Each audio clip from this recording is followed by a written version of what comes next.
Hello friends, welcome to my channel Sampurna. সবাই কেমন আছেন? আশা করি সবাই ভালো আছেন। আজকে নতুন একটা রেসিপি ভিডিও নিয়ে চলে এসেছি, যার নাম হলো প্রন কারি। চিংড়ি মাছ তো মোটামুটি 8 থেকে 80 সবাই ভালোবাসে খেতে। তো প্রন কারি খুব সুস্বাদু একটা রেসিপি আর খুব চটজলদি, যেটা আমরা ঘরে করে ফেলতে পারি। তো চলুন কথা না বাড়িয়ে দেখে নিই কীভাবে রান্নাটা করে ফেলতে পারি। তো এবার চলুন দেখা যাক কী কী লাগছে প্রন কারি করার জন্য। প্রথমেই নিয়ে নিয়েছি আমরা 200 গ্রাম মতো চিংড়ি মাছ। ভালো করে ছালটা ছাড়িয়ে, খোসাটা ছাড়িয়ে ভালো করে ধুয়ে রাখা আছে, এটা দেখতেই পাচ্ছেন। এরপরে আমি যেটা নিয়েছি সেটা হচ্ছে আলুটাকে ঠিক এইভাবে ডুমো ডুমো করে কেটে নেওয়া হয়েছে, একটু বড় করে ডুমো করেছি আমরা। এটাও খুব ভালোভাবে ধুয়ে নেওয়া আছে। আর মশলা তৈরি করতে প্রথমেই যেটা লাগছে, একটা বড় পেঁয়াজকে আমি কুচিয়ে নিয়েছি ঠিক এইভাবে। তারপরে আছে আদা বাটা, রসুন বাটা, শুকনো লঙ্কা। ওদিকে রয়েছে গোটা গরম মশলা, এলাচ, লবঙ্গ, দারচিনি, গোটা জিরে আর কাঁচা লঙ্কা। আর আছে টমেটো কেচাপ, আপনারা নর্মাল টমেটো কুচিও দিতে পারেন। আর ধনে পাতা, স্বাদ মতো নুন, চিনি আর তেল তো লাগবেই, সর্ষের তেল। আর এদিকে রয়েছে পোস্ত বাটা। ঠিক আছে, পোস্তটাকে আমরা খুব ভালোভাবে বেটে নিয়েছি, এটাও কিন্তু রান্নায় আমাদের কাজে লাগবে। এদিকে মশলা আছে, সব রকমের মশলা: হলুদ গুঁড়ো, জিরে গুঁড়ো, কাশ্মীরি মির্চ, নর্মাল লাল লঙ্কার গুঁড়ো, ধনে গুঁড়ো আর সবার শেষে আছে গরম মশলা গুঁড়ো। তাহলে চলুন কথা না বাড়িয়ে শুরু করা যাক। তো প্রথমেই আমরা ধুয়ে রাখা চিংড়ি মাছগুলোকে নিয়ে নিয়েছি। এটার মধ্যে এবার আমরা স্বাদ মতো লবণ দেব। আমি 1 টিস্পুন লবণ দিচ্ছি, আর তার সাথে 1 টিস্পুন হলুদ গুঁড়ো দেব। এটা দিয়ে ভালো করে মাখবো। মাখতে মাখতে একটা কথা বলি, যদি আমার কন্টেন্ট ভালো লেগে থাকে আমার চ্যানেল সম্পূর্ণাকে কিন্তু সাবস্ক্রাইব করতে একদম ভুলবেন না, আর অবশ্যই ফিডব্যাক দেবেন। তো চলুন আমরা এগুলোকে ভেজে নেব। এবার আমরা চিংড়ি মাছগুলোকে ভেজে নেওয়ার জন্য কড়াই গরম করলাম। গরম করার পর 2 টিস্পুন মতো সর্ষের তেল এখানে অ্যাড করলাম। যখন তেলটা খুব ভালোভাবে গরম হয়ে যাবে, তখন আমরা আস্তে আস্তে নুন আর হলুদ দিয়ে মেখে রাখা চিংড়ি মাছগুলোকে এক এক করে দিয়ে দেব। আর হালকাভাবে ভাজবো, এটাকে কিন্তু বেশি ডিপ ফ্রাই করব না বা বেশি ভাজবো না, তাহলে কিন্তু শক্ত হয়ে যাওয়ার চান্স থাকবে। খুব ভালোভাবে খুন্তি দিয়ে একবার সাঁতলে নেব চিংড়ি মাছগুলোকে। এবার ভাজা হয়ে গেছে চিংড়ি মাছগুলো, হালকা হাতে তুলে নেব। কড়াই থেকে খুব ভালোভাবে তেলটা ছড়িয়ে তারপর তুলে নেওয়া হচ্ছে। মাছগুলোকে খুব ভালোভাবে ভেজে নেওয়া হয়ে গেছে। সেই তেলের মধ্যেই আরেকটু তেল অ্যাড করলাম।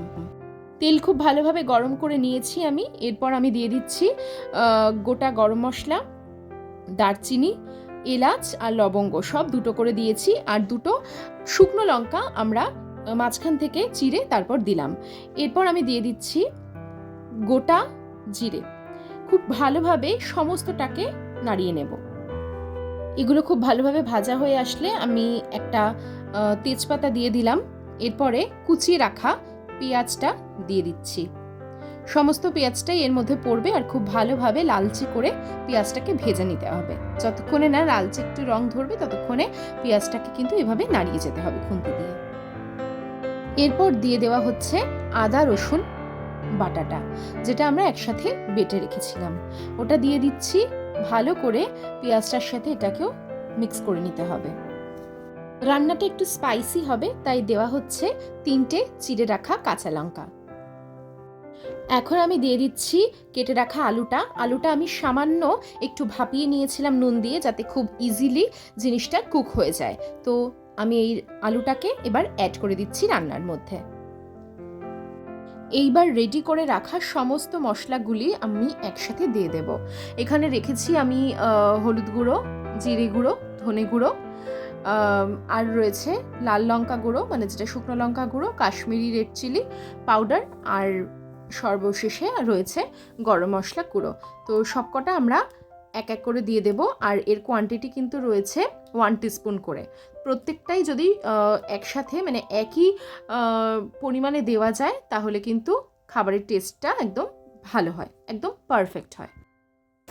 এইবার সব কিছু পারফেক্টলি মিক্স হয়ে যাওয়ার পর আমি 1 টিস্পুন লবণ দিচ্ছি। নুনটা স্বাদ অনুসারে দিয়ে দেবেন। আর দিচ্ছি 1 টিস্পুন চিনি। এইবার রান্নায় 1 কাপ মতো জল দিয়ে দেওয়া হচ্ছে। অতিরিক্ত জল আমরা এখানে ইউজ করব না, কারণ এটা হচ্ছে প্রন কারি।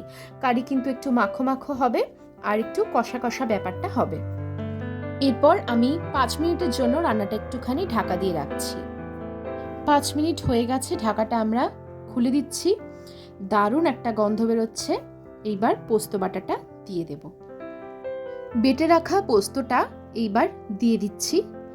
পোস্তর একটা দারুণ স্বাদ থাকে, আপনারা সবাই জানেন, তো এটা অবশ্যই রান্নায় ইউজ করবেন, অসাধারণ হয়ে যাবে টেস্টটা।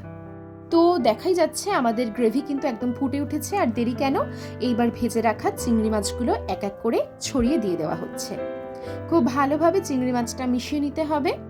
চিংড়ি মাছের তো নিজস্ব একটা গন্ধ থাকেই, চিংড়ির তেলের, তো অসাধারণ লাগছে। এইবার আমাদের এই রান্নাটাতে একটু টক মিষ্টি ফ্লেভার আনার জন্য আমি দিয়ে দিচ্ছি 1 চামচ মতো টমেটো কেচাপ। আপনারা নর্মাল টমেটো কেটেও ইউজ করতে পারেন। এটা আমি দিয়ে দিচ্ছি, ভালো করে কষিয়ে নেব আরেকবার। আমাদের রান্না অলমোস্ট ডান, দেখতেই পাচ্ছেন একদম শুকনো হয়ে এসেছে। আর জল আমরা এর মধ্যে অ্যাড করব না। দিয়ে দিচ্ছি একটু কুচিয়ে রাখা ধনেপাতা। ধনেপাতা নিজস্ব একটা ফ্রেগ্রেন্স রয়েছে, যার ফলে কিন্তু আরও সুন্দর হচ্ছে রান্নাটা। রান্নাটার গন্ধ আপনাদের বলে বোঝাতে পারবো না, দারুণ হয়েছে। তো আমাদের প্রন কারি সার্ভ করে দিয়েছি। দেখতেই অসাধারণ লাগছে, খেতেও দারুণ হবে। আপনারা প্লিজ একবার ট্রাই করবেন এটা বাড়িতে, একবার হলেও।